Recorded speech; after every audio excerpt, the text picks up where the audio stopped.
کہ سب سے پہلے ولی عہد صاحب جیسے کہ آپ نے عرض کیا کہ ان کے جانے سے ایک نیا پرسپشن ان کے حوالے سے ابھرا پورے ایشیا کے اندر.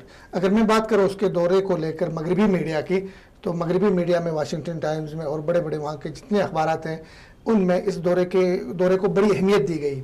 اس دورے کے حوالے سے لکھا گیا کہ ان کی شخصیت ولی عہد کی اس دورے کے بعد زیادہ ابھری ہے، زیادہ اس کے ساتھ سامنے آئی ہے، خاص کر ایشیا کے اندر. ایک تو یہ پہلو تھا اس دورے کا. دوسرا اہم پہلو یہ تھا کہ وہ مغرب سے تھوڑے سے ہٹ کے پیٹ دکھا کے اس کی طرف مشرق کی طرف رخ کرتا تھا، چائنا کی طرف جا رہا ہے، ان ملکوں کی طرف، پاکستان کی طرف جا رہا ہے. تو ایک ان کی سیاسی ایک وہ تھی کہ وہ تھوڑا سا اپنا رخ کو ان پہ خود انحصار جو پہلے سے انحصار کرتے اس سے تھوڑا سا ہٹ رہا ہے. تو یہ بھی بہت اہم تھا اس دورے کے حوالے سے.